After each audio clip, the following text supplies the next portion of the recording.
Welcome to Business Books and Company. Every month, we read the best business books. Read with us so you can become a better investor, manager, or entrepreneur. This is our fourth episode. We read Made in Japan, the story of Sony, as told by its co-founder, Akio Morita, in 1986. It recounts Morita's life growing up in Japan and serving in the Navy during World War II, the early years of Sony, reasons for Sony's continued success, and his views on a variety of business and international issues. Before we get into the book, let's introduce ourselves. I'm David Short. I'm a product manager and former consultant.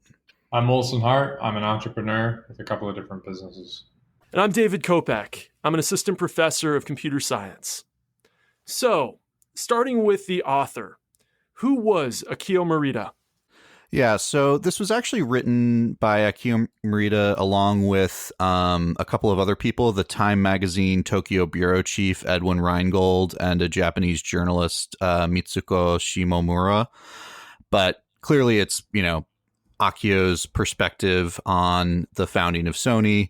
He was born in 1921. He was the first son of a 15th generation sake brewing family, and they also made soy sauce and miso paste.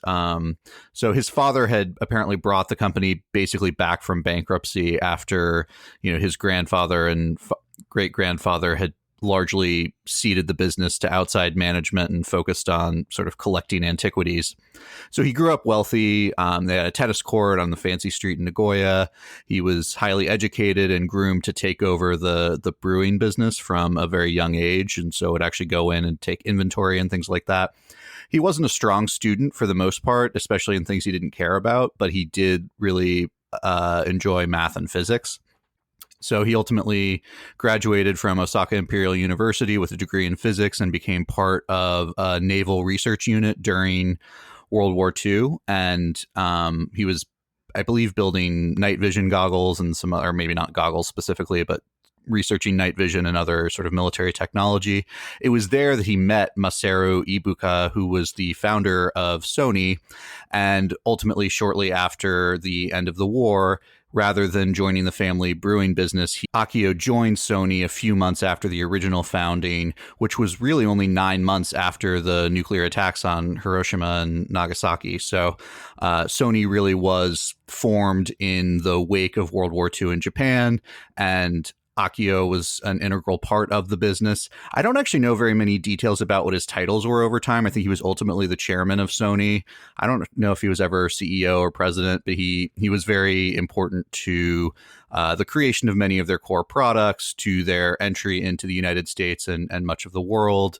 And his family actually funded the business early on. So he was much younger than the founder, but the family was providing money to Sony. And so he was, essentially an integral part of the company from his joining. Now, interestingly today, I think the younger generation doesn't even necessarily familiarize themselves always with the Sony brand. When we were growing up in the 80s and 90s, Sony was the highest echelon of quality in electronics. Can you tell us a little bit about Sony's brand and what it means to people around the world? Well, to me as a kid growing up, I identified it with the Walkman, and it was pretty serious. But today, I'm not even too familiar with what they do. Maybe they make TVs. At one point in time, they had a phone. They have an entertainment division, but it seems like the company is a shadow of its former self. I think that's fairly accurate. They did recently, in the last few years, get out of making personal computers, I know. So they've actually been ceding territory. So, yeah, I mean, the history of Sony, at least as told in the book, was about really like micro technology. Basically, it seemed like they embraced the transistor early on and made much smaller tape recorders and, radios and things along those lines. The Walkman, as Molson talked about later on, compact disc players, et cetera. So they did a lot with audio, and those are the sort of core Sony products I remember having as a kid. Yeah, Walkman. I had a Discman. I had a Sony TV was the first TV I owned. It was like a TV with a DVD player and a VCR in my college dorm. But at this point, I think they're still like a $75 billion company. And honestly, I don't know that much about, where they make their money right now. It might mostly be from like PlayStation and entertainment and things like that at this point. But yeah, I guess a PlayStation 2 was also a, big part of my my childhood. Semiconductors. I think they make a lot of components. So it seems like they've kind of receded a little bit from besides obviously PlayStation and their continued manufacture of TVs, but they're making less products that touch consumers directly, and it seems like components, things like semiconductors, account for a larger percentage of what they're selling now. This book was written in 1986. At that time, they were well known for making the best TVs, the best stereos. The Walkman and the Discman was just coming out. So that's kind of the context of the Sony product line when Akio Morita was writing the book. So let's go back, though, to the beginning of Sony. So Akio Morita talks about the early days of Sony more extensively than he talks about his last couple decades at the company. What were they building back in the 1940s and 1950s? Yeah, so their first product, well, basically they just were kind of playing around in a factory and trying to figure out what they could make money off of. They considered a rice cooker, but apparently it like didn't actually cook the rice very well. And they were just sort of like tinkering around. But they ultimately made a tape recorder, which they basically had to invent from like fundamental physics. It's a really sort of fascinating story where the technology just wasn't available in Japan for, making the tape. And so they were playing with like paper, and yeah, ultimately that was what they were able to make the tape out of, was like very fine paper, as opposed to, I guess cellophane wasn't available in Japan, couldn't import it at the time. And so that was their first sort of successful product to some extent, but I think he says that they didn't really know how to interact with consumers, and they could only really, these were very expensive, so they sold a bunch of them to the court system actually to replace stenographers. So that was their first big sale, and from there again it was mostly audio focused technology. I think they worked a lot for the U.S. government, the occupational government, I guess. It wasn't just the U.S. And so sold telecommunications technology sort of for broadcast. Right. And Akio Morita was very involved as a scientist from the beginning, a scientist and an engineer. That's something that he talks about throughout the book, is his insight into where technology was going. How did he develop that insight? What was his upbringing like that led him to be such a visionary in the technology field?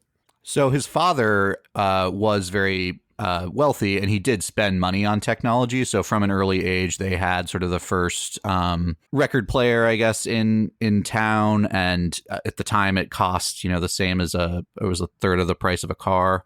A relative actually had made a record player from components, and so that got Akio into reading about electronics, and he spent sort of all his time reading magazines about how different technology worked and tinkering with direct experiments and building his own record player, things along those lines. And so he got terrible grades, but he would just spend all his time in his little workshop building these audio technologies from the age of like 14. One thing I really enjoyed in the book was its coverage of Japanese history, including the time of Akio Morita in World War II, working for the Navy. How did the work he did in the Navy lead to him joining Sony after the war? So yeah, I mentioned it earlier, but he met the Sony founder while he was working in the Navy, and they were working on night vision and some other military technology, but he basically had a physics lab and engineering laboratory, which ultimately inspired a lot of the work that Sony did. They did a lot of fundamental research, and ultimately they actually won one of their researchers won a Nobel Prize for the work that he did. I believe it was in ultimately creating the Trinitron color system, but I could be wrong about that. So after recounting the early history of his own life and Sony, Morita gets into some of the principles that have made Sony successful throughout the decades. What were some of the principles of Sony's success that stood out the most to you while reading the book? Their approach to pay versus what we commonly accept as the conventional wisdom in the United States was totally different. I don't know if this is specific to Sony or just specific to Japanese companies in general, but they pay their employee. It almost seemed like they weren't paying their employees according to performance, and they were simply paying people according to seniority.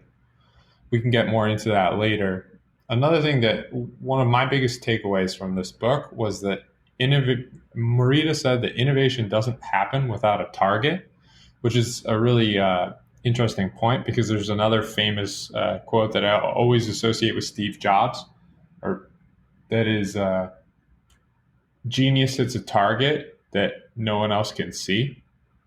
But anyway, so a pretty salient example of this is, I believe, Ibuka taking out a notebook and saying that this was the size of the technological instrument. I think it was a cassette recorder, or maybe it was a cassette tape. That was the size it needed to be. And it was just kind of interesting that they were constantly just setting targets, not really sure that they were able to achieve them, and then ultimately achieving them in most cases. Well, they did have some failures. I think one of their vacuum tube systems for television didn't quite work out as they intended. So I would say the compensation structure really sticks out to me. So how do you incentivize people to do good work while they're not earning significant amounts of money? And then the second thing would definitely be continuous innovation and improvement through targets that sometimes seemed like were pulled out of thin air. Yeah, the comp was very interesting, and he claimed that it's actually based off of the occupation government and the way that they set standards for Japanese businesses, which was basically that you can't fire people. And so it's very stable, but not necessarily high paying. And he even talks about, with their researchers, they're very highly educated, and so they wanted to pay them more like in an American model and pay them a lot more. But if they were going to do that, they needed flexibility. So they offered them short-term contracts at like double pay, or the traditional, lower pay, but you'd be a full-time employee, and they wanted to be full-time employees. So it seems like stability, at least in that time, may have been very highly valued. And so people were willing to work for Sony because they thought that it would succeed. And I don't know if they were getting equity or anything like that. He doesn't really talk about that specifically, but you're right. It's definitely very different from what we see here. And I do think it is largely a Japanese fact, more broadly related to the requirements around sort of lifetime employment, essentially. But certainly interesting that they were able to succeed so much with that model, where they even got Nobel Prizes and whatnot. I also think the needing to set a direction is one of the sort of core things I really took away from this, is that he talks about how the Japanese government research is just like a waste of time because they're not setting a core focus, and you need that vision to inspire the fundamental research. And the example of, I think it was, he took a book out and said it needs to be this size, and you're going to be able to put an hour of video on it, and like that's what you're going to figure out. And that set the standard, and they were able to deliver on it ultimately. Correct me if I'm wrong, but another one of the principles that Morita touted the importance of was the emphasis of listening to salespeople, and kind of really having a customer focus. If I remember correctly, he spent quite a bit of time like visiting stores and doing stuff like that. Whereas I'm not really sure if this would have been a problem at Sony had he not had this emphasis, but certainly a problem at other technology companies. But there can be a tendency to just focus too much on technology without thinking about how that technology is going to deliver value or excitement, whatever, to consumers.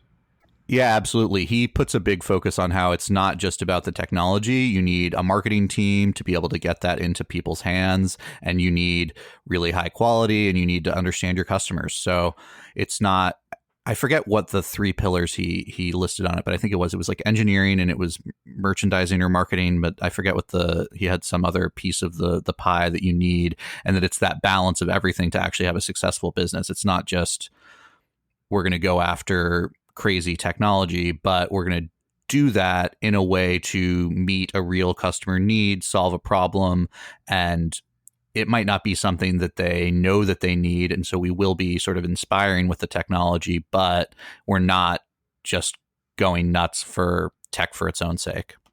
There's that, he called it a Japanese like love of market share. It was really interesting to hear him say towards the end of the book, if I remember correctly, that they would, rather than like taking monopoly profits with a patent, they would compete in the space themselves and then license the patent to other competitors so that they could then like widen the share of the market and increase competition. That was wild.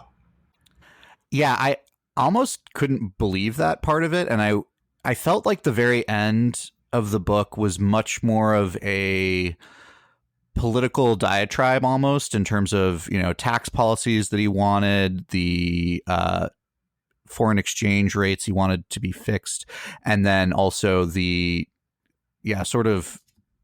felt like he was just trying to make it clear that Sony was never, while we got sued over and over again for dumping TVs and stuff, we actually had really high quality products that were more expensive than everything else. Like, we clearly weren't doing what people were accusing us of. And not just that, we actually always license the product. We think competition is good. Competition encourages us to design new things, etc. And I don't know, as a businessman, I don't know that I would ever want to drop from 100% to 30% share. I guess he's saying he like grew the market so much that they're still growing at the time. And maybe that's true, but it felt like I wasn't sure if I could like fully trust him in those chapters to some extent. I don't know if you had that feeling. Maybe he was selling the competitors' components at the same time and he just neglected to mention that. But coming back to Kopech's original question, branding was pretty powerful. And, in the 80s and 90s, Sony definitely had like an Apple-like brand that was fantastic. Today, it doesn't really have it. But Morita spent some time really thinking about that and succeeded tremendously with it. And that was certainly a huge part of what made Sony successful. I completely agree with you about the branding, and I think the comparison to Apple is very apt. Interesting fact, in the early 2000s, Sony was one of the only companies in the world that Apple had a technology sharing agreement with. And Steve Jobs even tried to convince the CEO of Sony at the time to create clones of the Mac. And he didn't usually allow anyone to create clones of the Mac. And there's this whole anecdote about him bringing one of Sony's computers, I believe they were called the VAIOs, a VAIO laptop with Mac OS running on it, that some Apple engineers had gotten Mac OS to run on it. And he was trying to convince them to sell it because he admired Sony so much. And I think a big thing that he admired was the quality of their brand. Okay. I want to read a quote going back to what Molson was talking about regarding employees being involved in the sales process, involved in the whole process of the company. And Morita even talks about that in their training program, they'll have engineers go and spend a month or two working at a store selling Sony products. But they also are very receptive to bringing employee suggestions to management. So here's a quote from page 165. A company will get nowhere if all of the thinking is left to management. Everybody in the company must contribute, and for the lower level employees, that contribution must be more than just manual labor. We insist that all of our employees contribute their minds. Today, we get an average of 8 suggestions a year from each of our employees, and most of the suggestions have to do with making their own jobs easier or their work more reliable or a process more efficient.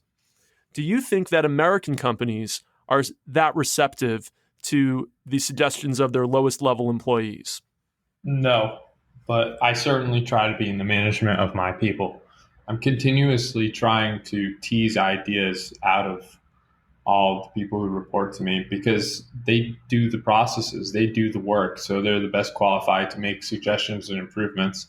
And generally, they're quite reticent about making those suggestions. So not only do you have to encourage them to do that, but then you have to celebrate when they do make a good suggestion, when you implement it, and then you have to, well, according to Morita, you don't have to reward them. You only have to give them a raise at the end of the year because they're 1 year older. But at least I try to compensate them financially for the good suggestions that they have. Yeah, I agree. I don't think it's a common American cultural fact, but at my company, I think there is a very large focus on innovation and finding ways to improve our processes all the time. And so literally what I do is build software to improve and, increase the efficiency with which we're able to do our business. And so I am talking to the people who use that software all the time in order to get suggestions from them. They can submit tickets directly into my backlog for improvements. I don't always do those things, but there's certainly an opportunity for very junior people to improve processes. It's not a coincidence that at many large companies, Amazon included, the name of this program where employees make suggestions that hopefully trickle up their way to management is usually called like a Kaizen program. So it sounds like it came from Japan. So in Japan, Morita emphasizes that companies think about their employees as part of the family. And he goes into some of the historical reasons, including laws put in place by the occupation force after World War II that led to a situation of basically lifetime employment. So unlike in America, in Japan in the 1960s, 70s, 80s, if you joined a company, it was expected that you probably would work there for the next 30 years of your life after you joined.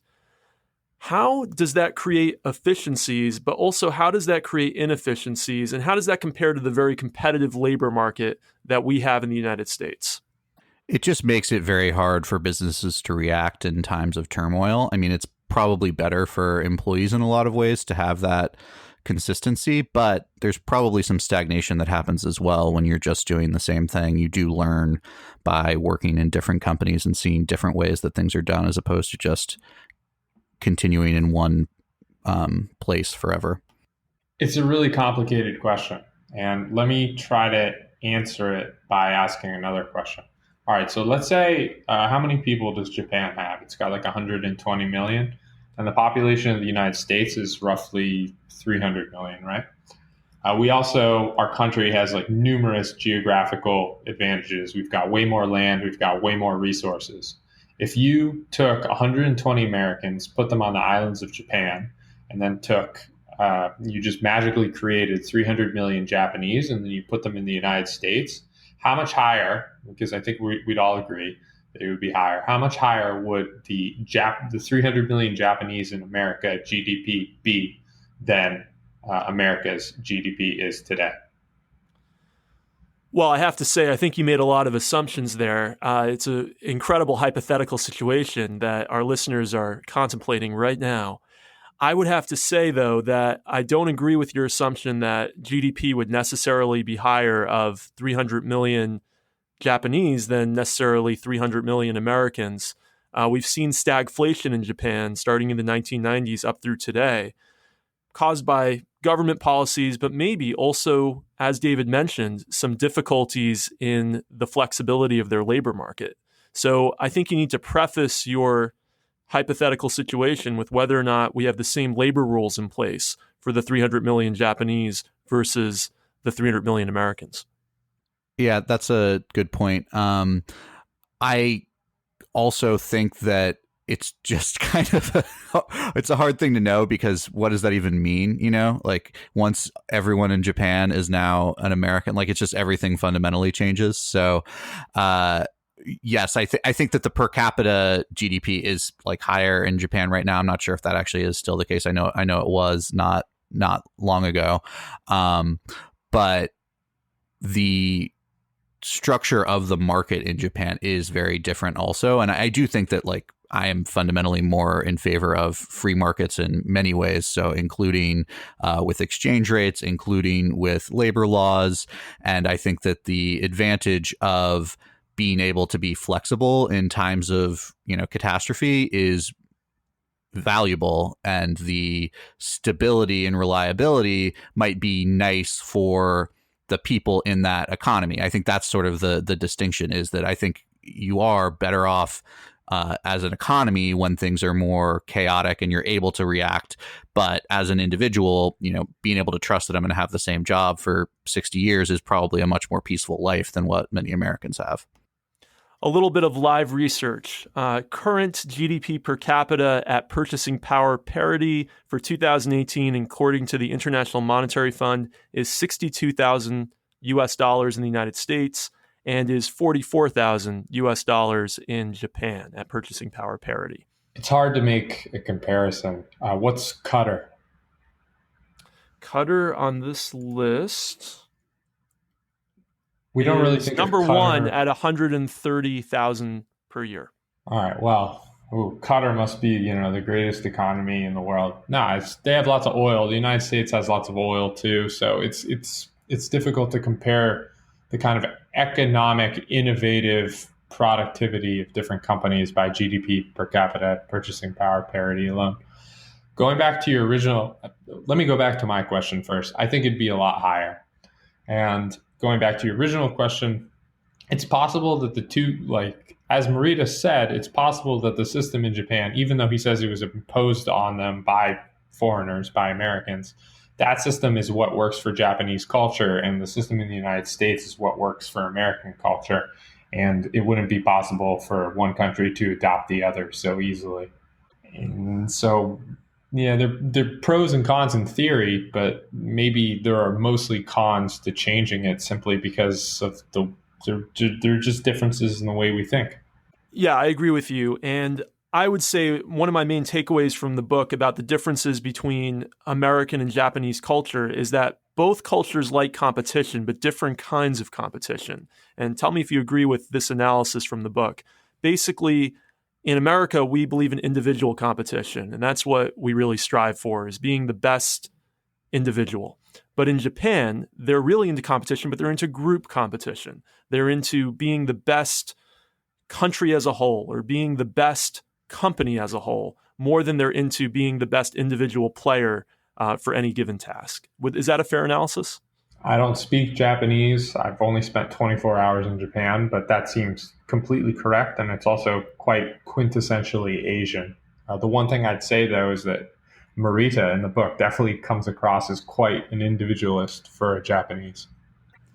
Yeah, I mean, in a lot of Asian cultures, there's much more of a collectivist approach to the family, especially. And so he talks a little bit about becoming the head of the family when his father dies. And I don't know if you guys actually know about this, but that's actually a legal thing in Japan and in Korea. I don't know if China has the same structure, but there is a head of household, and actually it means a lot in terms of paperwork and government documents that they are responsible, I think, for the taxes of everyone in the family kind of, and things like that. That's actually how the government interacts with sort of individuals, is through that head of the family. And I think that sort of translates to some degree to then businesses as well, right? That we are thinking of ourselves a lot in America and how, I might be doing on my team. I mean, I certainly care a lot about how my whole company performs, and I do get compensated a lot with equity that is based on that. But I think it is a cultural difference that is for sure clear in what Morita talks about. But I also agree with Molson that it's a little bit broader to a lot of Asian cultures. Have you guys heard those stories about Japanese families like Morita's, liquor business? Once, at times, they don't have I can't say anything. They don't have a heir to take over the business. And so the Japanese family will actually just adopt someone who's not part of the family, actually adopt them, give them a new last name to have them to continue the line of some sort of age-old business that they've had, like in Morita's case, but obviously they had an heir. One other positive aspect of lifetime employment that we didn't really touch on is how it makes an employee more comfortable with the thing we mentioned earlier, which is making suggestions. So maybe you're willing to go to loggerheads with somebody else if you probably are unlikely to get fired for doing so. And he does mention that in Japanese culture, there is a lot of group conformity, or at least a stereotype as such. But at Sony in particular, they encourage disagreement more so than at the average Japanese company. Them encouraging disagreement more than the average Japanese company may mean that there's still less open disagreement at Sony than there is at the bottom quartile American company. He says later in the book that it's quite difficult for Japanese people to disagree with a friend openly, whereas Americans will only disagree with you if you are friends. And once they go silent on you, that's really when you need to worry about what they think about you. What are some other unique aspects of Japanese business that Morita highlights throughout the book? I found the mottainai concept really interesting, which is, I guess he talks about it as being kind of like waste as sacrilege almost, that people are so focused on resources because of how constrained Japan has been historically that no one is willing to waste anything. He gives actual facts about how, recycling is much higher in Japan than in other countries. But that he even has a story of a Japanese businessman in New York who like confided in him that he, had a problem when he came to his apartment. It was just filled with newspapers because like no one in Japan would ever throw out a newspaper. There's someone who comes around and, exchanges the newspaper for toilet paper.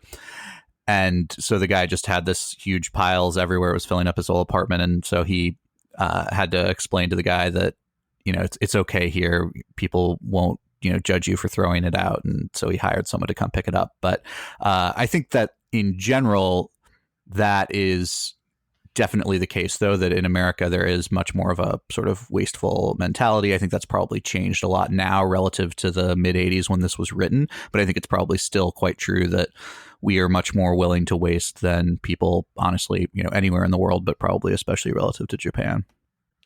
Morita lived in New York, and he traveled extensively throughout his career in the entire United States. He was pretty critical of some aspects of American culture, and in particular, American business culture. What were some of those aspects that he was critical of? Lawyers. He loved to hate on lawyers, and I think he was completely justified in that. He talked a lot about how the American system.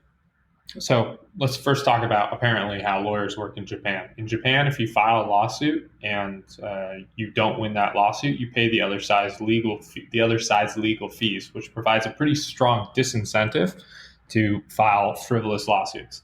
In the United States, that's not the case, and as a result, according to Morita, there's significant numbers of frivolous lawsuits, and it's a real drag on the overall economy. He also talks about how that infiltrates like the general innovative culture of or lack thereof in the United States.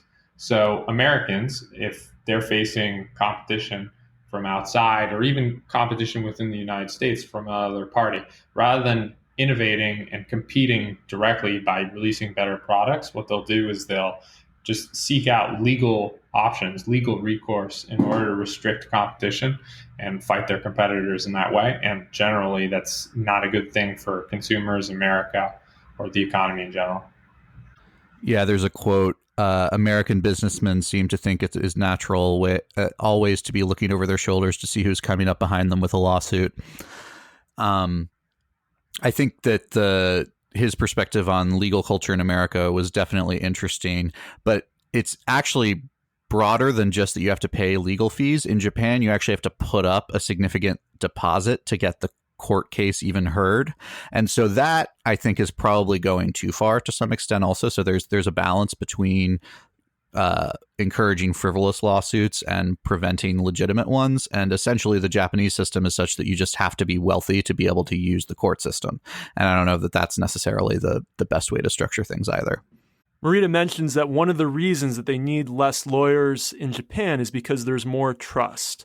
That in Japanese culture, in the Japanese nation, because most people share a culture, share an ethnicity, share a language, there's naturally more trust between them. And that trust is just a larger part of their culture. And so that business agreements can be done on handshakes instead of on contracts. Does that sound safe? I mean, it sounds like a nice way for things to work if it really does work, but I would just imagine that there are nefarious people in Japan just like there are anywhere else, and so ultimately having real contracts that guarantee specific remedies for situations that can come about are, I think, a good thing to have. It's better to have someone that you can trust, but you never really can. And so I don't think that I would feel comfortable engaging in multi-million-dollar transactions without any kind of contracts. I wouldn't feel comfortable either, but we tend to think of Japan as a weird country. But in this case, based on the international business I've done, it's actually the United States that's the weird one. Typically, deals are done much more through relationships and meals and trust building than they are through contracts. So Morita is very critical of lawyers. He's also critical of consultants. I'm going to read a quote here from page 219 about consultants. Next to lawyers, I think these people are the most overused and misused businessmen on the scene in the United States and Japan. I use consultants selectively and have found the best ones can do valuable information gathering and market analysis. But their use can be brought to ridiculous extremes, and it has been. Often, when the market research proves to be wrong, the excuse is heard that market conditions changed after the study was done. So what is the use of it? David, you're a former consultant. Can you respond to that? Yeah, I thought it was funny. I think that there are certainly lots of terrible consultants and terrible projects that aren't useful to people. I think I worked on projects that mostly were pretty interesting and I think did add value for our clients, but a lot of it was basically market research type things, in the sense that a lot of the projects I worked on were sort of blue sky strategy projects that what business should we be in 5 years from now, given the position that we're in and the competitive dynamics we're facing. And so we could bring a lot of knowledge from around the world about what was going on in, other countries that allowed our clients to get perspective on opportunities that they might not have thought about. And I think a lot of what consultants do is break down barriers internally to change. I think that in a lot of companies, there's a lot of stagnation. And so having an external party be there who's getting paid very highly for the supposed value of their advice allows change to happen, because it's not just a political decision anymore. Now there is some presumably neutral third party, and we are able to get things to change. I mean, certainly not always. If a company is fundamentally mismanaged, I don't think any consultant is going to solve that, but it's more when there are sort of small political problems, having that neutral party can be really helpful. And honestly, I think that's one of the highest value things consulting partners can add, is really understanding the dynamics and culture within a company and seeing, okay, we're seeing resistance. No one's giving us data. So clearly there's something going wrong. And, oh, this is the person that I need to get to win over. This person trusts this other person. So if I get that person, then I'll get this person. And that's how we'll actually, get things to move forward and not just be stalled by, one person playing games. But consultants aren't always neutral, right? So I've heard in large companies, if a particular executive who has the power to hire consultants wants to make a particular change, what he can do is hire a consulting firm and kind of intimate, wink, wink, say, hey, this is the conclusion I want you to reach at the end of your reporting. Then the company pays the hundreds of thousands of dollars for the consultant report. And by leveraging that report, the executive can then affect the change within his own company where he otherwise would not have been able to do that. And that change may or may not even be correct for the company. And the consultant kind of has a pretty strong incentive to just please the executive at the risk of doing the wrong thing for the company in order to win the business. So, I mean, I'm sure that has happened. That is something we explicitly say we don't do. Has someone at the company I worked at done it at some point? I have no idea. There's thousands of people over decades, so sure it could have happened, but you do risk the credibility of the firm. And so that is but the problem with consulting is it is kind of transactional in the sense that, again, the partner could get the benefit and not risk as much of the sort of cost of devaluing the brand of that firm because you gave advice that ultimately proved to be inaccurate. But I certainly was never on a project where we were rubber stamping something that the executive wanted. It's certainly easier if the conclusions you're coming to align with what it is that the people think. But honestly, a lot of that is what the consultant is doing, is meeting with those people in the interim so that you have gotten them on board with the direction that you think is the right one. You've answered their questions beforehand. So it's not in front of the board that they're, disagreeing and yelling at you. Instead, they've done that beforehand. You've presented them the evidence that shows why what they thought before isn't necessarily right. Now, that doesn't always work. Like if someone's really adamantly against you, giving them data that proves that they're wrong doesn't necessarily convince them. But yeah, I would say it's certainly a risk that could be what a consultant is doing, or, I mean, to some extent, could be valuable to that executive to be able to get just some rubber stamp on whatever it was that they want. But I don't think that I mean, it's not hundreds of thousands, it's often millions of dollars. And I think it would be foolish and risky for any individual person to actually follow through on that and just do whatever it is that they think, if they think that executive is wrong, especially. I worked very briefly in healthcare management consulting. I got out of there as soon as I could to go to grad school in computer science. But I will say that a lot, in my own opinion, a lot of what Morita wrote rings true to me. But I think it's really going to depend industry to industry. And so I think if you have a consultant who is in one industry and is constantly going from firm to firm in that industry, that creates all kinds of moral hazards and disincentives that can be a little bit dangerous. But if somebody's more broadly a management consultant across industries, I think that perhaps less of these disadvantages exist. I think Short made a bunch of really good points, but I just want to say there's this really great Munger anecdote, Charlie Munger anecdote or story, where he says at the termination of every consultant's report, in the conclusion section, they effectively always say the same thing, which is what this company really needs in order to solve its problems is more consulting. That's pretty good. Okay. And yes, that's true. Is that true? No, but I mean, fundamentally, yes, right? You're always trying to sell the next project. It doesn't mean that, I don't think there was ever an end of a project where we were just like, well, we solved all of your problems and you don't need to talk to us ever again. We're done. Towards the end of the book, as you mentioned before, David, it gets a little bit more political. And Morita in particular goes into quite a bit of detail about international trade policies.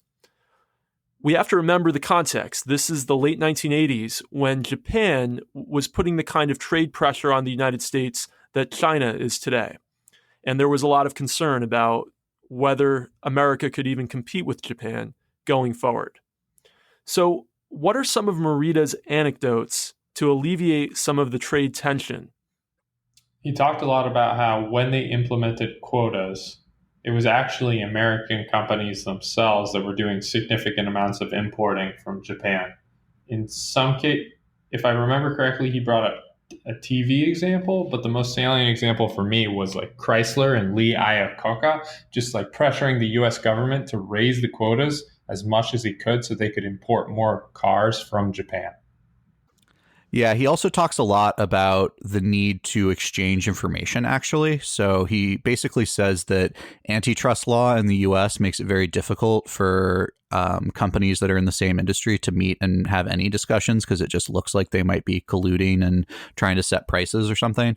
And that what he wants is to have these exchanges led by governments. And so he got the Japanese and UK government to create one. And then I think they sort of broadened it and had a bunch of these sessions throughout Europe. But basically, the sort of TV manufacturers or high technology companies to some extent in Japan and in the UK would meet. They could talk about where they saw the future of the technology, because he felt like that way there would be local competitors who are succeeding in a business, and it's more likely to be kind of a balanced competition where everyone is growing the market and succeeding, and then there's less of a hatred than if it's just entirely dominated by this external party. Again, I don't know how much I trusted this, really. He basically was saying, like, we just want to meet and tell you where the future of technology is coming from 10 years from now so that, you can succeed too. And it just, maybe it is a just Japanese mentality or something, but the American in me was just like, wait, why do you want to give away the future to your competitors in other countries? And it felt a little bit like it was propaganda for like the Japanese being good business partners, not like what the Americans were afraid of, than maybe real. I don't know. He didn't seem to have very specific facts on some technology that he'd told some of these people about that was going to end up being the future, and that we could sort of back check it and see that he was actually cooperating and not just, I don't know, maybe they were actually colluding. The more and more we hear about it, there are a lot of industries where these presumably positive meetings of minds is actually some subtext for, fixing a rate. As one anecdote to the issues with international trade imbalances, Morita criticizes free-floating currency exchange rates. And he contrasts the earlier system where exchange rates would be fixed by governments every certain amount of time. It even would last sometimes for decades, those fixed rates, versus the modern system where exchange rates are free-floating. And he criticizes a lot money men, as he calls it, people who make their living manipulating currency exchanges, and he broadens that to criticize also people who are in the business of mergers and acquisitions and buying and selling companies. So I think I'm actually touching on a couple issues in this question, but let's talk first about why he's against free-floating exchange rates. So he's against free floating exchange rates because it makes it really difficult to do international business. I have this problem all the time. So let's say you're a manufacturer and you're operating on a margin that's like 10 to 20% of the price of the goods you're selling. Sometimes currencies can move in ways that can eat up your entire profit margin, basically making it so that international business becomes impossible. And Morita blames this on money men. I posted this on Twitter, and someone said, like, hey, why don't you just hedge your currency, like lock it in for a year, so as a manufacturer you can lock in a price so that your profit margins aren't threatened by fluctuations. But then someone else on Twitter said that if the currency moves in one direction or another in a significant way, you'll actually get a margin call, which can be even more expensive than dealing with the currency itself. So there isn't really a good solution for this problem. And to my eye, so I do a lot of trade with China. China has a fixed exchange rate. It's not free floating at all, even though they say it is. And it's no coincidence that while they've had this fixed exchange rate over the same period, Chinese manufacturers have thrived. I'm not really sure those companies would be able to exist if they had to exist under the volatility of like constantly fluctuating USD RMB rates for the reasons I gave before with their narrow profit margins. Yeah, I mean, I think it's essentially self-serving, though. So, yes, absolutely. For companies operating internationally, fixed exchange rates are much easier to operate under than having to deal with the volatility of the market. Morita wants something that would be best for Sony. I think for the global economy, though, free-floating exchange rates are good because they lead to investment changes so that we actually put money in the right places. So when you hold things like in Bretton Woods so I guess this was coming only probably 15 years after Bretton Woods had collapsed. So we'd had about 25 years of entirely fixed exchange rates where the US dollar was pegged to gold, and then all of the other major global currencies were pegged to the US dollar. And yes, during that time, it does make it easier and more predictable to do your exchange as an international business, but it means that the government is entirely controlling the monetary system and it's not subject to market forces also. What he'd suggested was that instead it should be like an annual review by the IMF of what these fixed rates are, and they can only move by some certain percentage. I don't know. Like, I'm just very skeptical that that's the way that the international economic system should work, is that like governments just mandate this is how much you exchange this for that, and like if things change within an economy, you don't actually reflect that in terms of the wealth that's available there relative to the the price of the currency. So I don't know. I tend to be more laissez-faire with all of this stuff. So I'm sure that as a businessman it would be frustrating. I believe you, but I do think like hedging and whatnot, there are actions to take. I'm not an expert on it, so I'm sure that those things are complicated, but I don't think that means that governments should, fix rates. Governments still set interest rates, and they still control how much money they print, and that can have a lot of effect on currency rates. But I'm not sure he was totally against the free flow of capital when it came to trade. It seemed like he was okay with floating exchange rates, provided that those exchange rates were predominantly determined by trade. It seemed like he kind of resented the involvement in, as I think Kopak said, money men, speculators, and how speculators can come in and significantly change an exchange rate, which can then affect the economy. He was okay with exchange rates changing as a result of trade flows. I mean, he explicitly said he wanted it to be fixed for like 1 year at a time. So, I mean, no, he wasn't okay with it. You're right that his focus was on the money men, and I think that's why he's saying, you know, have it be an annual thing, and then it'll be clear that, you know, trade has really changed, and that's why we're making the shift. But even then, he still wanted it to be like fixed by how much it could change. So again, I think it's pretty self-serving, and yeah, it would be serving you as well. So anyone who's operating in a you know, global environment would prefer to not have to deal with the complexities of that and not have to think about it. Like I agree, it's complicated and difficult, but that doesn't mean that like all the currencies should be fixed. Let's just all use Bitcoin. What's your answer then to my point about like narrow profit margins on manufacturers and volatility and exchange rates? Yeah, hedge the risk. But we just said that you can't really hedge the risk. I mean, that's apparently what I learned. One person on Twitter told you that. Yeah, but I think it's consistent. The cost of hedging the risk is significant relative to your profit margin as a manufacturer. Okay, I think as a manufacturer, of course you want fixed rates, of course. And that's what worked so well for Japan in the 50s, 60s, and 70s as they were growing their export economy. Having fixed rates was a huge boon to them. Just as you described before, it's a huge boon for China the last couple decades. So if you're an export nation or you're a company involved in import-export primarily, then of course you're going to prefer fixed rates. But is that the fairest way to handle currency? I think Morita has a real point about money men. I mean, there's the classic story about George Soros nearly crashing the British pound by manipulating reserves of the British pound. That's terrible that one individual can go and nearly crash a country's economy, one individual with his firm and resources, of course. I think that's dangerous, and I think there has to be controls in place to prevent that, and I think Morita is right about that. And I think both of you are right in your own ways, but I think you're coming from different perspectives. And I think that David's right, that Morita is coming from a biased perspective as a largely exporter. He, of course, is going to prefer fixed exchange rates. But was he largely an exporter? I mean, you spoke of the whole book about how he built plants, one in California, one in Ireland, another one in Wales.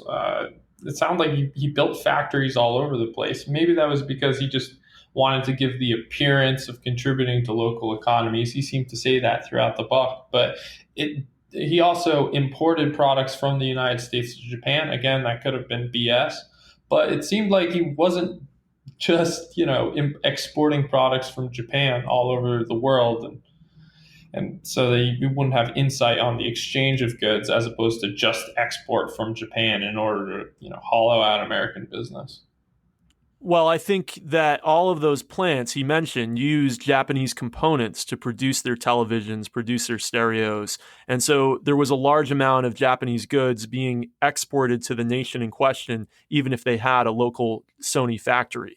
And then in addition, I think a big part of this is just planning. And I'm sure, Molson, in your industry, you must have to do planning many months out. And when exchange rates change in that time period, it can be very burdensome. So, of course, for planning, having a fixed exchange rate can create efficiencies. Absolutely. So currently, Trump's trade policies are about as volatile as an exchange rate. And because we have tariffs, but because we don't know whether or not Trump will change the tariffs or change his mind in the next couple of months, it's enormously difficult to plan and shift production from one country to another because you never know when he's going to change his mind. And whether China will respond with currency manipulation. Okay, that was a lively exchange. Is there anything we missed about the book that you'd like our listeners to know? Yeah, I'm trying to pull up the page on the book, but one of my favorite parts of the book, because I think it has a tremendous positive effect on not only our learning, but, you know, what it means to be American, what it means to be American going forward, is going back to my point, or Morita's point earlier, that in order to be innovative, you need to have a target. And one of the most powerful examples he cited of this, besides the size of the notebook, cassette recorder, whatever it was, is Kennedy kind of delivering that speech saying that at the end of 10 years, we're going to go to the moon. It's true. You need a target, and I think the United States definitely needs a target, and that target should absolutely be Mars 2030. Thanks, Elon. The other thing that we just didn't talk about that I found really interesting were his trips to China and the Soviet Union. And so he just goes into detail about the total disaster of the Chinese factories he would go into. And so basically they had just bought Japanese factories and they brought in all the technology that the Japanese factory had, but they hadn't actually thought through the business at all. So they didn't have the right components to be able to actually build the things that they needed. The people were just kind of smoking cigarettes and hanging out around this really expensive technology. And so he basically was saying that the central planning just was not working effectively, and that they were trying to bring in, high technology, but that they really needed to start with just using their cheap labor. He had like really good advice that I think ultimately is essentially what China did and how they ultimately did succeed. So I found that really interesting. And then I forget where in the Soviet Union he'd gone exactly, but he was looking at their TV and they like asked him for his advice of whether they could sell it in Europe and the West, and he was just like, no, you cannot. This is too ugly to be merchandisable. But I don't want to offend you, so I will take it back to my engineers and give you some like technical advice on how you can improve it. But I've just found those anecdotes really interesting. Yeah, that was great. So the Soviet ambassador would be like, and Mr. Morita, what do you think about this TV? And Morita, he wouldn't give his opinion immediately. He would like kind of, I imagined him, he'd look around the room and be like, can I be honest? And then the Soviet ambassador, or whatever, whoever that guy was, would be like, yes, you can. And then Morita would just tear into it completely. And this anecdote was like repeated as they walked through like different parts of the factory. And it was pretty fun.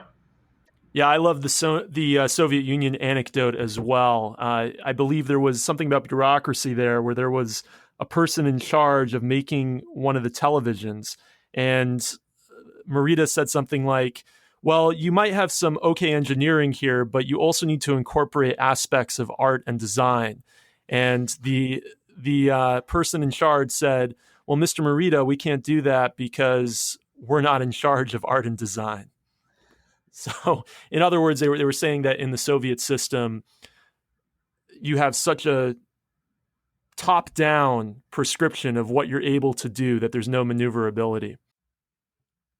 So this book was such an interesting deep dive into the differences between Japanese and American culture, history, business. Molson, I think you actually have an anecdote about your family and its family business when you were growing up.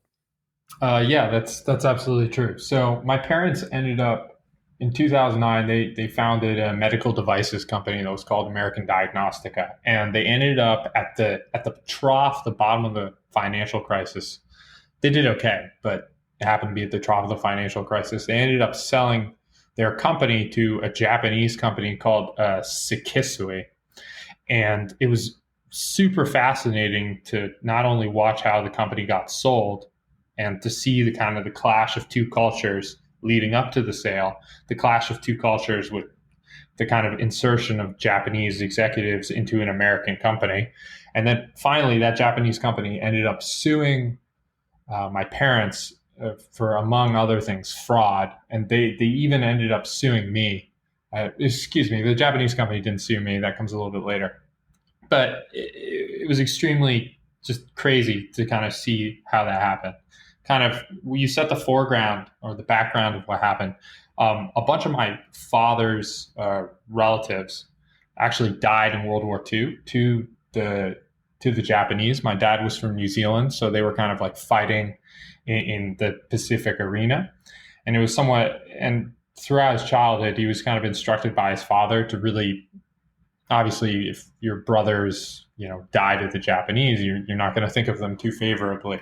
But my grandfather instructed my father to always beware the Japanese, beware the Japanese. He didn't say it quite like that, but he told him to be careful. So I don't know how many years later that would have been. Probably about 60 years later, he ended up selling his company to the Japanese. And as a part of that sales process, we would end up at these dinners where it would be me, my father, my mother, and there'd be 10 Japanese salarymen, most of whom who can speak English at all. And, sometimes my dad at some of these dinners, he got drunk and, he would talk about World War II. And then my mom would like hit him under the table and like try to get him to shut up because obviously they both wanted the sale to happen. That didn't seem like a good way to sell the company.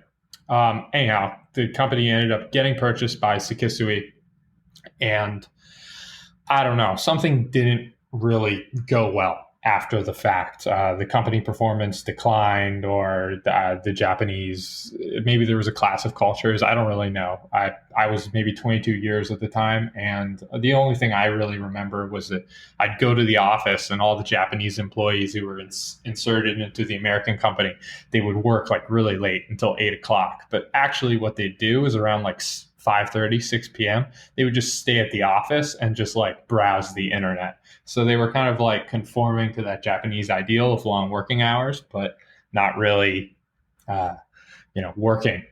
They just like kind of needed to hit 7 or 8 in order to conform with that idea. So things didn't really go well. The Japanese company ended up suing my parents for fraud. And what's interesting is that all this kind of like ties into what Morita said about lawyers. Basically, ultimately, the fraud charges were dismissed with prejudice. In other words, a court, and we even had a trial in New York with a federal judge, a famous federal judge, was basically like, my parents did not commit fraud. These claims are a total joke. You can't even appeal this decision. It's totally wrong. And my parents didn't pay the Japanese company a dime. My parents didn't commit fraud. Basically, what I think it was just like a misunderstanding and a lack of experience when it came to the American legal system. And they just didn't really understand how things worked. And their American lawyers kind of misinformed the Japanese and told them to just kind of go for it because the American lawyers had a strong financial incentive. And talking negatively about lawyers at the beginning of this process, I went to our own lawyers and I said, hey, can't we just like fly over to Osaka where this Japanese company is based, kind of as an olive branch in order to work things out? And our attorneys at the time were like, under no circumstances can you do that. That would be illegal. And it was just bullshit. It wasn't true at all. We absolutely could have done that. And I've learned that now with a great deal more of legal experience. And it just kind of shows you how the legal system in the United States doesn't work. Foreign companies get caught up in it. American companies get caught up in it if they don't really understand how it works themselves, if they don't have legal experience. But ultimately, everything turned out okay, especially for the lawyers who were involved. They ended up making a lot of money, but it was a wonderful window into kind of Japanese culture, Japanese misunderstanding, and what can go awry when East meets West. Well, so long as the lawyers won. Yeah, they won. The lawyers did very well. Absolutely. Yeah, so I'll explain what I said. I misspoke and I said that I was sued by the Japanese. What happened was our lawyers ended up charging my parents just like an absolutely phenomenal amount. And then my parents went and they got other lawyers and said like, hey, are these legal bills correct? And those lawyers were like, no, those legal bills aren't correct. You should totally fight that. So my parents ended up like basically rejecting some of the legal bills that they were charged by their lawyers. In the process of that, the law firm that was employed by my parents ended up suing me because they accused my parents of like funneling assets to me in order to frustrate a judgment. And that also wasn't true. Anyhow, my parents went through that and they lost that one. So they ended up having to pay all the old legal bills and then their new lawyers additional legal bills. So lawyers did fine. So are you saying they were funneling things to you? No, they were not, but they were accused of that. So basically what happened was the lawyers which defended my parents when they were sued by the Japanese company were told by my parents on the advice of new lawyers that the bills were unreasonable. So lawyers can engage in things called like block billing, and basically so what a lawyer will do on an invoice is they'll be like, yeah, I worked on this. They'll be like, I worked on the complaint, and it'll have like 10 hours at like $700 an hour. What a lawyer is actually supposed to do is they're kind of like supposed to break it down like at least like every 30 minutes in terms of the different things that they were worked on so the invoices appear more reasonable. My parents told their lawyers like, hey, the many millions of dollars of bills you charge us are unreasonable on the advice of other lawyers. Then the lawyers who were owed this money sued my parents and me, saying that one, my parents owed unpaid legal bills, and two, they thought that they were transferring assets to me and therefore that I needed to be sued. What ended up happening is that I ended up getting a call from New York State Court saying like, hey, you in about 4 hours, all your assets are going to be frozen. You and your family. I don't really understand why I got this call. And at the time, we had no lawyer. It was like kind of a surprise asset freeze that was perpetrated by my parents' former lawyers. And what I did is I got my mom and I got my dad, and we just drove into New York City into state court, and I ended up appearing before a judge against our former lawyers. And I would be like, look, this is unfair, this is unreasonable, give us time to find a lawyer, I don't know what any of this is.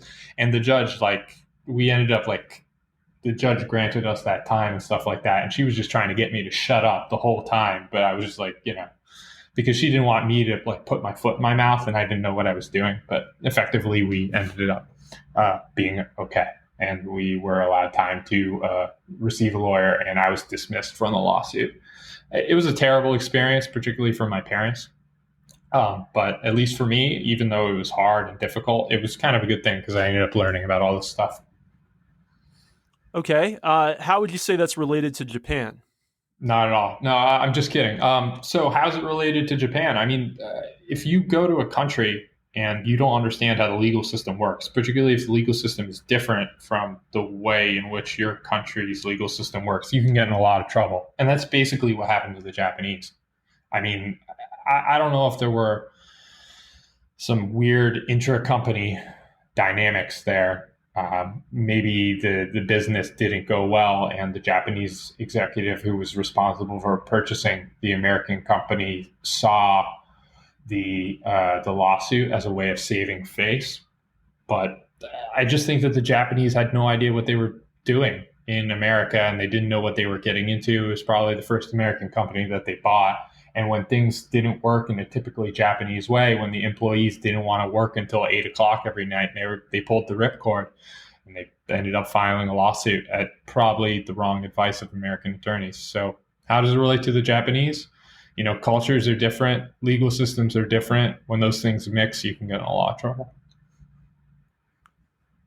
So my dad was a corporate lawyer also, and but a ERISA attorney. So it's the Employee Retirement Income Securities Act. And he said that the reason he chose that field of law was that he felt like a lot of other branches of law, he'd feel like he'd end up on one side or another of a bad case where, you're having to defend someone for something that you think is fundamentally incorrect, and you're just having to do it because you're paid to. But with ERISA, all you're doing is trying to help companies to implement the government regulations in the most efficient way that they can. So there's no bad side of the case. I have a question for you guys. Did you guys have Japanese kids at your high school? We did have, in my middle school, I did have an exchange student not really exchange student. I went to the American school in London for a couple of years when I was a tween, let's say. And we did have several Japanese students there. And they were incredible students coming from the Japanese education system. They really had a leg up in some ways over us. A lot of us at the American school in London were coming from the US, obviously, and they seemed a lot better prepared for our classes. I had the same experience. I went to a public high school, and there were a bunch of Japanese students there. Unclear why that was, but they were all 1 to 2 years ahead in math. And I don't mean that like me just commenting that their math skills were 1 to 2 years better. Like literally the Japanese students were taking classes with the smartest kids who were 1 to 2 years older than they were. And it was just like that across the board. And they all, after school, they all went to cram school at a local Japanese school. And it was hard not to get the impression that they were just not only something else, but just a lot more capable. And they always kind of kept to themselves. And it was just kind of interesting.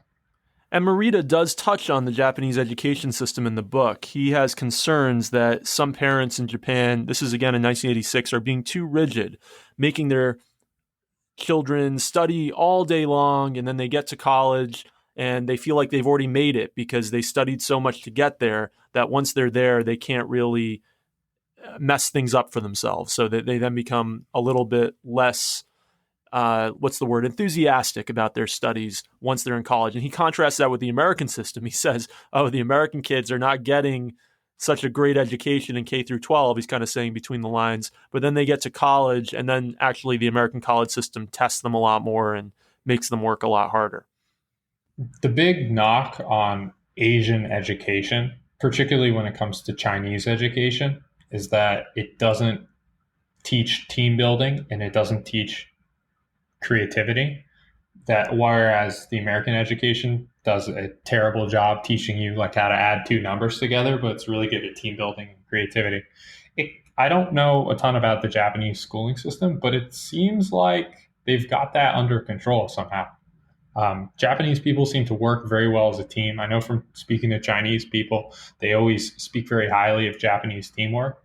And if you just like look at how innovative Sony was or how innovative Japanese people or Japanese companies are, it seems like they get it done when it comes to innovation as well. So America has certainly a lot to learn from Japan in general, but it really seems like we could definitely use a Japanese education system, despite notwithstanding what Morita said. Well, I think Morita makes a lot of good points. I think he is saying that that we have something to learn from the Japanese education system, especially around teaching basic rote skills.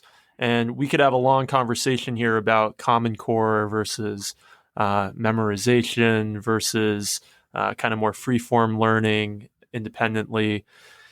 I think that one thing I'm seeing as a college professor is students coming into even a computer science program without requisite math skills. And you wonder how somebody could have graduated high school without some of the math skills that they didn't receive in that time. And I think it's a real concern for us nationally.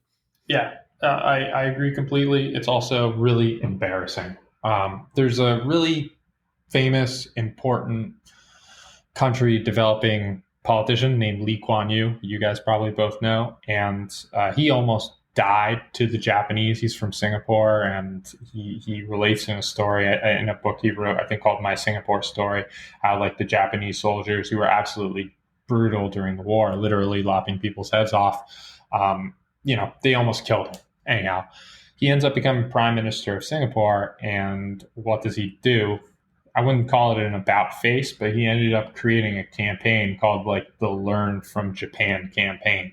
And so he ended up like spending a lot of time, kind of like Morita suggested, creating cross-country company meetings and meeting with Japanese leaders so he could just learn as much as he could possibly and then apply it to Singapore. And I really, America is number one. Absolutely. We're the most powerful economic and military force in the world. But I feel like we have so much to learn from the Japanese when it comes to waste, innovation, hard work, so many different things, notwithstanding the horrors that they perpetrated in World War II. I wish we could kind of just swallow our pride a little bit and maybe even have like a Learn from Japan campaign. Just saying that, the thought of that sounds so ridiculous in America, but it's probably what we need. Well, if we could summarize Morita's views, I think he's basically saying that he does not at all envy our K through 12 system, but he does envy our university system. He was pretty clear about that. So I think we could learn a lot about K through 12 education from the Japanese for sure. I'm not 100% sold on that, though. I think in Korea and in Japan, there's just like a crazy focus on the examinations to enter into the top universities because they are so important to the culture there. Basically, every prime minister, every senior business executive, et cetera, goes to sort of, Tokyo University or to Seoul National in Korea. But what that means is, and he talked about it, is that they just get completely burnt out by that cram school system where they're studying until midnight every day. And so once they do get into college, they feel like they've made it. It's basically impossible to fail out. And so people just coast through and then get great jobs afterwards, but they are not innovators and they are just kind of bureaucrats and cogs in a wheel. So I think, sure, for rote memorization and pure math, I think that the Asian system certainly gets people to a higher level, but I think having children studying until midnight is not the way I think our education system should go. But there is a softer skill in there that you mentioned, which is hard work. And unfortunately, it seems like in this country, in K through 12, we're going the opposite direction, where I now know of several high schools that don't give homework. And if you're not working, right, and you're in school, but I'm not talking about 10-year-olds. I'm talking about 16-year-olds, 17-year-olds, and you're not getting work to do for at least 8 hours a day, then how are you, I'm including the time you're in school, I mean, of course, then how are you developing a work ethic, right? And of course, there's other ways, and there's always going to be the motivated individuals who do all the extracurricular activities and study on their own, and their parents are sending them to, additional schooling and classes on their own. But I'm talking about for your average student. Your average student needs to have a work ethic taught to them, because a work ethic is not something that everyone just has naturally. And I think it sounds like from the book that they do a very good job at teaching people to have a work ethic in Japan. And I think we could do a better job in our K through 12 system. And I think we're actually going in the opposite direction of teaching people to have a work ethic in the United States. But then again, we're a very productive country. If you look at statistics, our workers are some of the most productive in the world. So maybe everything I'm saying is BS. Well, look, again, I already said this, but the knock on Asian education typically is that it's non-innovative. But if you look at Japan as a country, it's obviously an innovative nation. So, this cramming for tests through midnight and this weird coasting that happens after you get to like Tokyo, some K starting university or whatever it's called, it doesn't seem to be holding back the innovation of the country and the people. I mean, like, I'm on the Wikipedia page for a list of Japanese inventions and discoveries, and it's like ridiculously long. You can make that comment about China today in 2019, but I don't think you could make that comment about Japan. But I think we have to balance this conversation with mental health. And in the US right now, in the college system, we're having a mental health crisis. And so causing people to cram to too large of a degree can have some very serious backlash consequences that nobody would want. So I think there is a balance. And he actually talks about that in the book as well. He mentions about people having mental health issues as a result of the cramming. So you don't want to go too far. So maybe we're too lax and they're too extreme, and the right way is somewhere in the middle. Japan has one of the highest suicide rates in the world, if I'm not mistaken. I mean, the United States has gone up quite a bit recently in that regard, but they also have a great deal less crime and all sorts of stuff like that. So I don't know. On balance, I think I'd rather have a Japanese system. A little bit of live research. So in terms of suicide rates, I don't know how we got here during this podcast.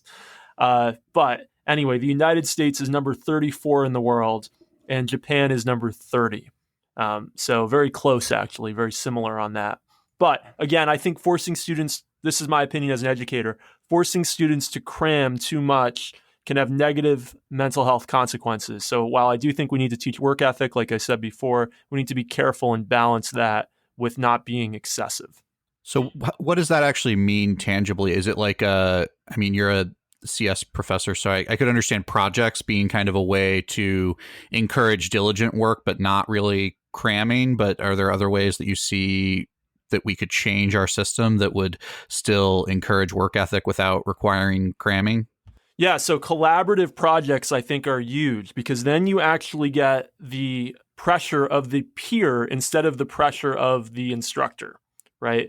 So that's something I've started to incorporate in my classes more and more, is having collaborative projects as a requirement of the course, not just even in some of my classes I used to do, you have an option. You can work alone, or you can work with a partner if you want to try to stop people from feeling, who are socially shy, from feeling uncomfortable in the class. But what I found the last couple of years is actually encouraging that collaboration to the point of forcing it. So giving somebody a partner. Here's your partner. It's a randomly chosen partner. Can actually help people develop a work ethic because they feel a responsibility to the partner to do well. Because they don't want the partner to do badly. They want both of them to do well. Now, I think that's okay with adults. Remember, I'm teaching people who are 18 and above. I only really teach upper level classes, so I don't even teach 18-year-olds. So I think that's okay with adults. I think when we're dealing with K through 12, I'm not an expert in that. I think a certain amount of rote memorization has to happen at some point, because I'm getting, and all of us in higher ed are getting students coming in first year who don't know an average formula, don't have basic math skills. And then you wonder, how are high schools giving diplomas without basic math skills? So I think the K through 12 system is inherently different than the university system and has to have more of that rote memorization. I'm just saying I wouldn't want to see it be excessive given the mental health crisis we're also having in this country. But there has to be some of it. I just don't think. Are we having a mental health crisis amongst college students in the United States? And is that caused by insufficient preparation? Yeah, so we absolutely are having a mental health crisis in the United States amongst college students. The number of students that are seeking counseling across all colleges across the country is way up over the last few years. People have attributed it to many different things. Some of it people believe is cultural. We're obviously living in a time of great political and media turmoil, and those messages being blared all the time is probably not healthy for our young people. They're not seeing a lot of positivity in the media. And I think that's difficult. I think another thing is technological changes that have happened over the past 2 decades, especially the smartphone revolution. We know that that's lowered people's attention spans. We know that's made it harder for people to study. We know that it's made it difficult for some people socially because they're able to recede into the smartphone instead of having those human interactions that previous generations had more frequently. And so for all of those reasons, that social cost of the technology, the crisis in the media in many ways, and also, yes, education has been changing too, and maybe not adapting fast enough to technological changes, we are seeing a real mental health crisis, something we talk about all the time in education. Wow. Yeah. I'm surprised that you're not aware of it because it's a pretty big thing.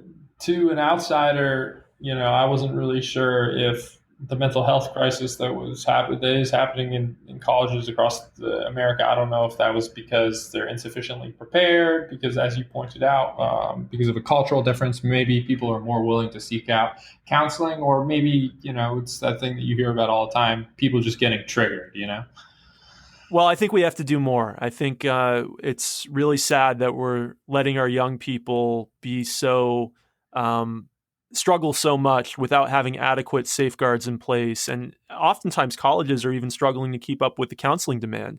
We're hiring counselors as much as we can, as much as budgets allow, but often counseling, luckily we have a great counseling department at the school I work at, but I know a lot of colleges are struggling to even keep enough counselors on staff to meet the demand.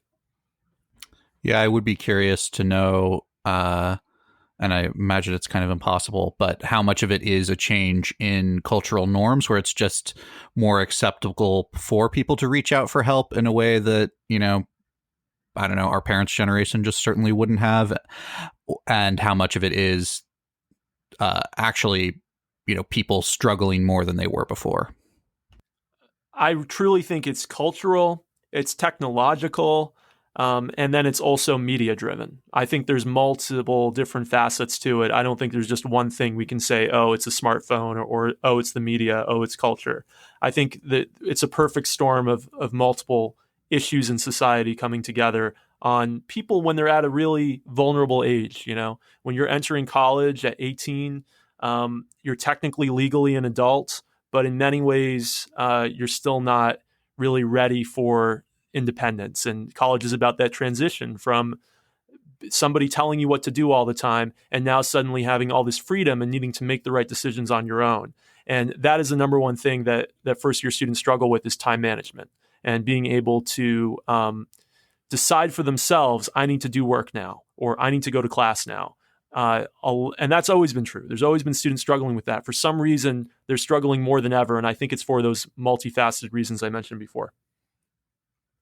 So I don't live in Japan, but as you guys probably have, I've read a couple of articles about how Japan has some pretty serious problems. And I think, Kopek, I think you touched upon this a little bit earlier when you said that Japan has been suffering from like a deflationary stagnation or something like that. Have you guys come across those articles where you hear about Japanese people receding from society, not having sex, just kind of that society moving backwards? I think it contrasts a little bit with people's reports after having visited there. I mean, people talk about how Japan had a lost decade or something like that, but when you go to Japan, it just feels so far advanced that it contrasts strongly with those claims.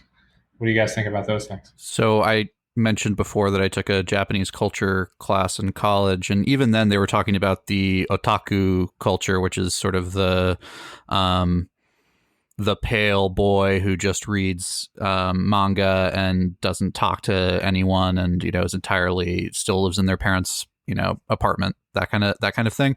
And it's definitely a real thing in Japan, and the government is actually like actively trying to get people to date and things like that. Like the birth rate is very low, so it is an aging country, and that's a big part of the fears for the future. But beyond that, the lost decade, which they've actually called the lost score or whatever too, because ultimately it was the 90s and then the 2000s were also quite stagnant. There was a significant deflation in the economy, and so they ended up going from like a 5 trillion yen economy to like a 4 trillion yen economy over that period. And so it's a huge change, but there's still a lot of wealth there, and there's still a lot of innovation, technology, etc. So I don't know that much about the details of the sort of economic problems in Japan, but I've spent a week there. It certainly is Tokyo is an incredible city with a lot of feels like the most global city in the world in a lot of ways, aside from language, I guess. That in Hong Kong you'll hear more foreign languages relative to Tokyo, but Tokyo feels like it's the most advanced.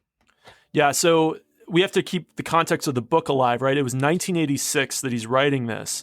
Japan is on the top of the world. It's grown so much so quickly, kind of like China today, that it's a threat to the U.S.'s dominance of the global economy. And then he's forward-looking and thinking, well, this is going to keep going on, right? And we're just going to keep destroying the U.S. in trade.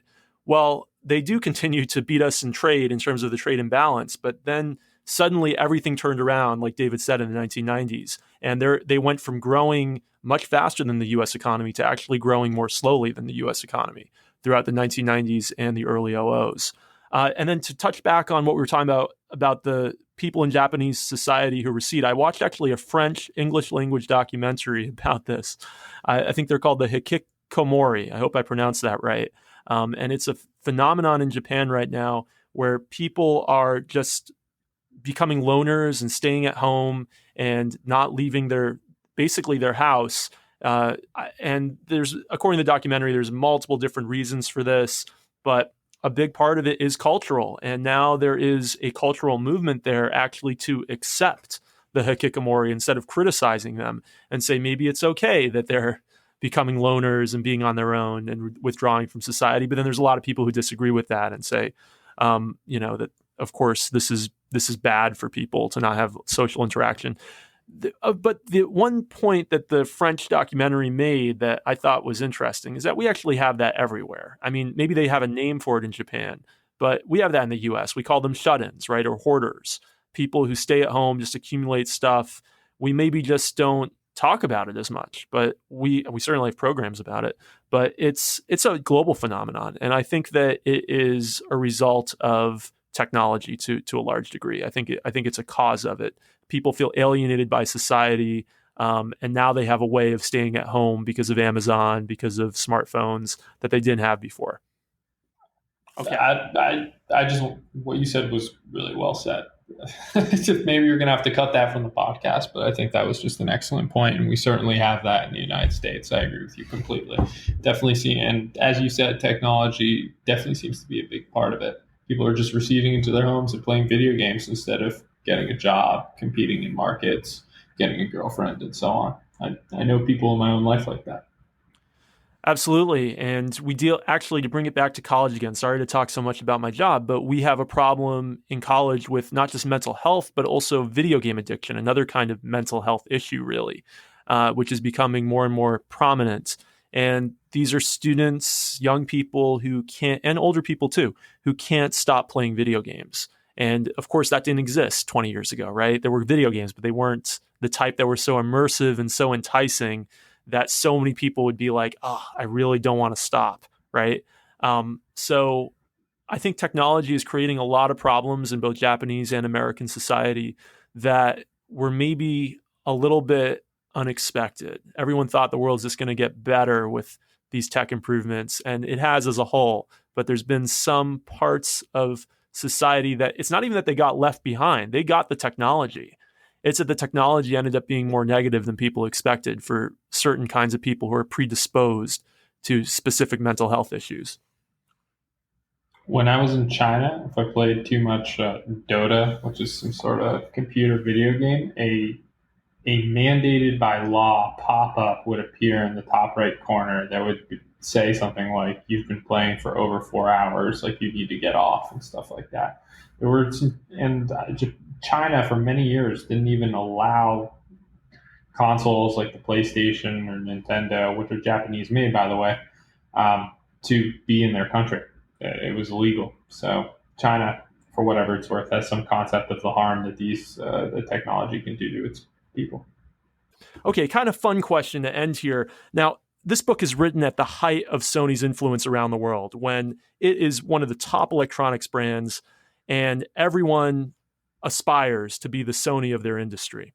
But today, what do the two of you have that are Sony products? Do you own any Sony products today? Do they still have the brand that they had back then?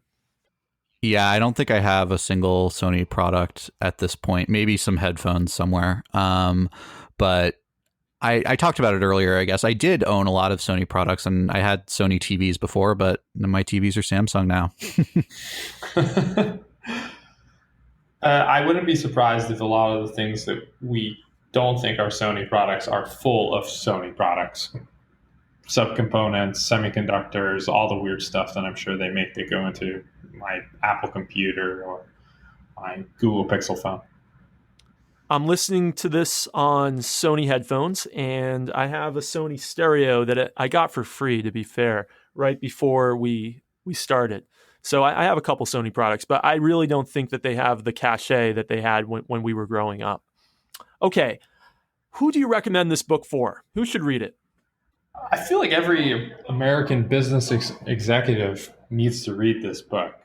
I think in a lot of ways, and you guys probably disagree with me, which is a good thing because we can have another semi-heated argument. A lot of the ways that we do business in the United States is inferior to the way that we do business in Japan. And I suspect that if we didn't have import tariffs on cars, we wouldn't be making them at all in the United States. That, it'd all be made in China or Japan, possibly even by Japanese companies exclusively. I think they just get it done better, and therefore, we should all read this book, and learn as much as we can and be more like Japan, frankly. Yeah, I learned a lot about Japan in this book, and I studied Japanese a little bit as a kid, and I actually took a Japanese culture class in college, but I think I learned more from reading this book than from either of those things. So I would recommend it to anyone who's interested in the history of Sony, anyone who's interested in post-war Japan, and yeah, any business executive. Frankly, I don't think you need to be an American. Anyone who wants to innovate, people who want to create the next iPhone, for sure need to read this book, because it shows how they just continuously improved and innovated over a really long period, and how things were uncertain. They didn't even have the tape that was necessary. I can't even imagine that. It was so fantastic to me. they're making cassette tape, and they just like buy paper locally and like cover it with glue. And next thing you know, they figured out how to make noise come out of that, or sound. So fantastic. It really kind of renewed my faith in human beings' ability to create new and amazing things. I also really enjoyed this book. We had a Japanese exchange teacher when I was in elementary school, and since that time, I've always been interested in Japan and its culture and its people. And I've read several books about Japanese business before this, but this was so much more than just a business book. This was about Japanese history. This was about Japanese culture. This was about the Japanese people. And so I really enjoyed it for its multidisciplinary approach to telling the story. And I thought it was really great. And I'd recommend it to just about anybody who's interested in business or Japan. I think we should keep in mind that the different culture added a lot. And just if we do hear about, founder stories from other countries, that might be a good indicator that it could give us a little bit more than the average book that we're reading. Absolutely. So talking about books, our next book, Hackers and Painters by Paul Graham. Why did we choose this book for our next book? Because he's from another country. Why do we choose this book? He's pretty interesting on Twitter. I've read some of his essays online. I forget what his website is, but a lot of them are excellent. He's got some amazing insights on how to start a business, how to find an idea that works for a good startup and stuff like that. Yeah, I really enjoy Paul Graham on Twitter. I've read a number of his essays beforehand, and I just kind of I think I heard about the book on Twitter or on a podcast or something. And I think maybe I had read a couple of these essays beforehand, but I'm maybe halfway through it, and I've really enjoyed it so far. I think he just has a really interesting way that he looks at the world, and I think it'll inspire an interesting discussion among us. I know Molson likes to poke fun at Paul from time to time, so I think it'll spark a good chat. He's right a lot of the time, but I find it very off-putting. Probably how most people view me. Well, I too follow him on Twitter and have read a bunch of his essays, so I'm really looking forward to our episode next month where we go over Hackers and Painters by Paul Graham. Okay, how can our listeners get in touch with the two of you? And is there anything that you want to plug this month? You can find me on Twitter. I'm at David G. Short. So you can follow me on Twitter. My Twitter handle is Molson_Hart, like my name. I guess you can check me out on CNBC. On YouTube, I think the name of the video is called Little Tech Speaks Out. Put in Little Tech Speaks Out, Amazon. And it's kind of interesting because you can take a look at my business, how it works, see how the premises look. It's a little bit over the top and ridiculous because they filmed us doing some things that we wouldn't do under the normal course of business. A lot of like, hey, can you throw this box over there? It'll look cool for camera. But yeah, you can check that out. It's kind of fascinating. You look really frustrated when you're throwing the box. I was so sure that they had told you to do that. Yeah, they did. It was ridiculous. We do throw boxes in the warehouse from time to time, but I don't know. I have a lot of thoughts on how that went. It was pretty interesting. Okay, and I'm at Dave Kopec on Twitter. That's DAVEKOPEC. If you like programming, you can check out my book, Class Computer Science Problems in Python. Just came out in Portuguese. So if you're in Brazil or Portugal, check out the book. Okay, we will see you next month. Don't forget to like us on your podcast player of choice. And we really appreciate getting feedback from you. So reach out to us on Twitter and we will get back to you. Have a great month.